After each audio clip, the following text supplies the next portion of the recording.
Pero ahí lo que nos indica es que si podemos iniciar con un buen cumplimiento de la sentencia, es un paso adelante. La sentencia, los casos que se llevan al litigio al sistema interamericano siempre están ubicados como litigio estratégico.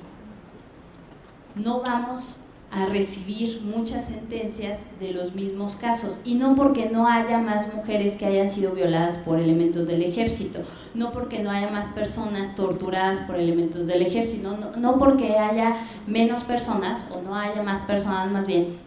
mujeres asesinadas, ¿no?, en Ciudad Juárez, o en el Estado de México, o en todo el país, sino porque la Corte, al tener pocos recursos y al requerirle tanto tiempo los procedimientos, solamente recibe los casos que considera le permiten dar una sentencia que busque cambios estructurales. Entonces, inclusive ahí nos evidencia la importancia que dio la Corte al tema de violencia hacia las mujeres, vinculado también con el Foro Militar, al aceptar dos casos, el de Valentina y el de Inés, que llegaran hasta la Corte. No dijo solamente pasa uno porque va a generar cambios estructurales, sino que consideró que era necesario que vinieran dos sentencias de los mismos, aunque varían un poco los elementos, pero en sí era violación sexual, mujeres, indígenas, por elementos del ejército. Entonces, consideró que necesitábamos en este país una cuestión mucho más clara, ¿no? Dos mensajes en el mismo sentido de tienes que tomar estas medidas. Pero bueno, cuando tenemos nosotros entonces esa sentencia, los cambios estructurales que se pueden trabajar vienen del litigio estratégico, y si ustedes pueden conocerlos, se darán cuenta que son como pequeñas observaciones, son parte de las mismas revisiones que se hacen, de grandes problemas que tenemos que trabajar en distintos niveles a nivel nacional, pero que uno importantísimo en los 5 casos es vinculado con la labor jurisdiccional. ¿Por qué? Porque se consideró que en ellos no hubo debida investigación, no se llevó a cabo el procedimiento como era y no se sentenció a las personas responsables. Y que hasta la fecha, y ahí vemos que hace falta el compromiso, vemos que no estamos siguiendo totalmente el cumplimiento de estas sentencias y que por lo tanto no estamos logrando la plena implementación de la reforma constitucional en materia de derechos humanos. Es que hasta la fecha, hasta donde yo sé, el día de ayer o ahorita antes de entrar con ustedes, no tenemos sancionadas, no tenemos una sentencia de las personas responsables de esos casos, de las violaciones sexuales, de la tortura, ni de los asesinatos. Entonces, ese es otro de los aspectos importantes. A veces se piensa que es mucho de medios de comunicación, pero la verdad es que el mensaje que se manda, ¿cómo podemos esperar que las autoridades respondan a casos nacionales que no tienen la misma cobertura si no se está logrando en 5, no tenemos cuántos, solo 5 casos en los cuales se ha pronunciado la Corte Interamericana respecto a las violaciones cometidas por México? La observación y armonización de las recomendaciones internacionales, que es todo lo que ya hemos platicado, pero además entender que la implementación de la reforma constitucional no solamente es el tener las leyes y los reglamentos indicados por los transitorios, no es nada más que ustedes puedan aplicar los tratados internacionales, respetar el principio de proporción, está todavía más del lado de cobertura total, pero la cuestión es, necesitamos todo un trabajo en conjunto, ¿sí?, coordinado para proteger a las personas. Aquí no estamos hablando, o yo no me estoy refiriendo a que se tenga que resolver siempre en favor de las personas, porque entonces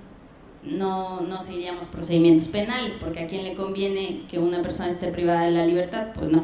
La cuestión es, no está vinculado con el permitir la impunidad.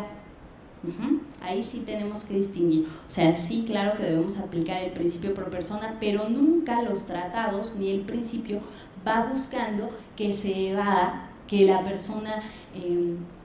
evada, ¿sí?, o huya de la sanción, de la impartición de justicia, simplemente que se respeten los mismos lineamientos que las autoridades del Estado mexicano ha decidido cumplir. Si este trabajo coordinado entonces es para proteger a las personas y se requieren medidas de todos los sectores, del gobierno, ¿no? Pero hay que reconocer, y en esto no es porque esté yo en este espacio con ustedes del Poder Judicial, pero hay que reconocer que el Poder Judicial es fundamental. El mensaje que se puede mandar, que ya les hacía breve referencia al inicio, de no encontraste una respuesta directa quizá de la institución que está encargada de garantizar la salud, ¿no? Una institución de salud o de una institución encargada de cuestiones educativas o de vivienda o de agua potable, lo que ustedes quieran,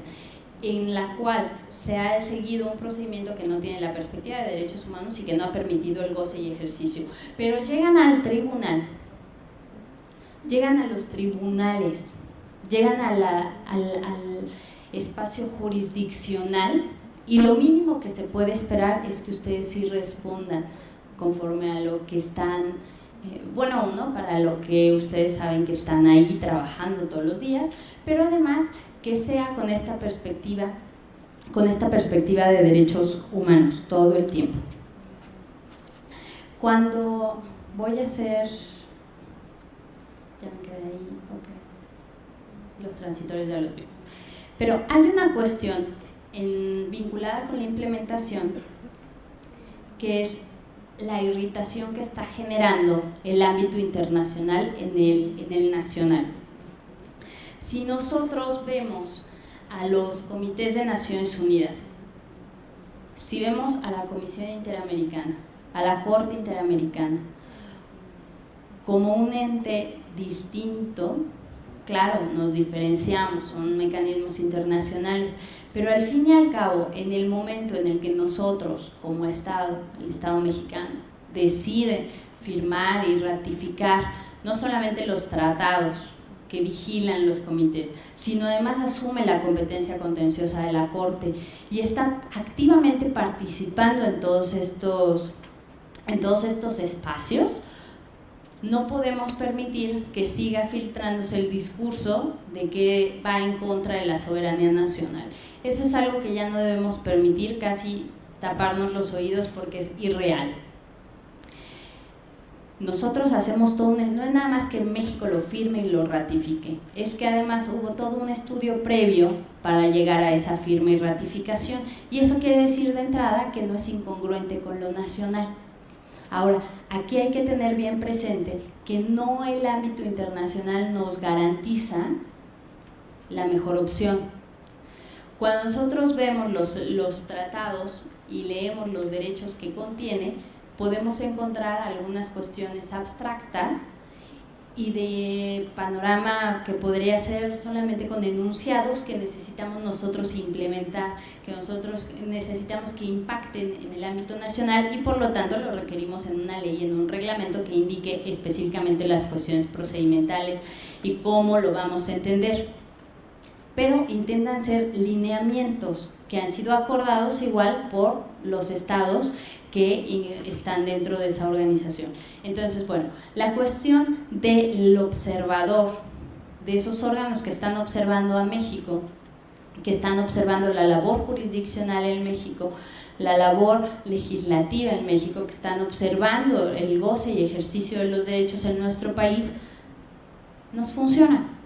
o sea, nos ayudan. Cuando se pueden no solamente tener más derechos o dar más contenido a los derechos, sino que además podemos tener esos órganos de vigilancia,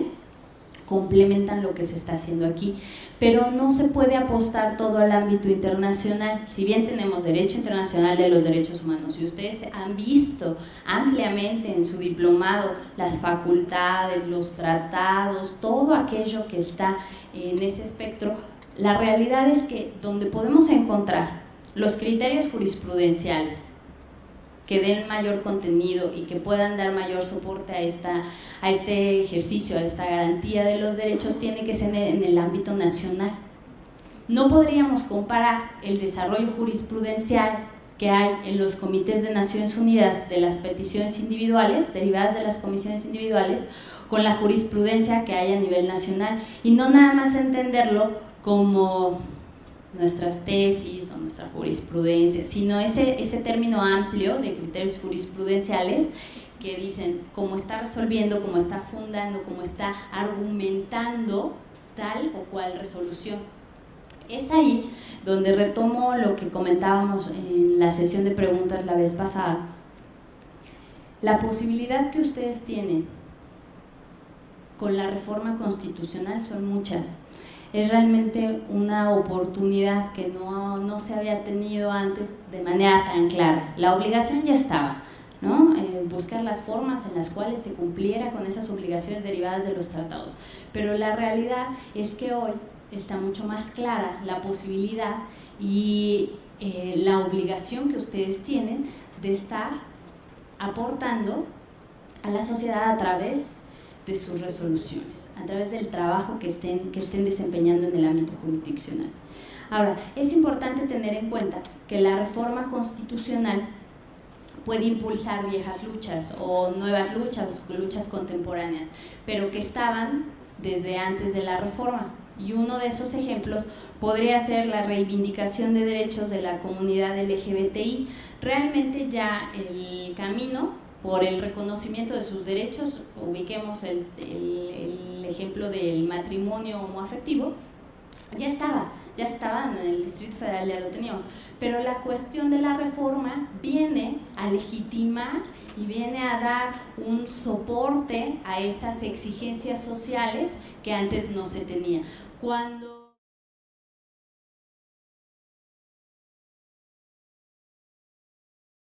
es un paso adelante. La sentencia, los casos que se llevan al litigio al sistema interamericano siempre están ubicados como litigio estratégico. No vamos a recibir muchas sentencias de los mismos casos, y no porque no haya más mujeres que hayan sido violadas por elementos del ejército, no porque no haya más personas torturadas por elementos del ejército, no porque haya menos personas o no haya más personas, más bien mujeres asesinadas, ¿no? En Ciudad Juárez o en el Estado de México o en todo el...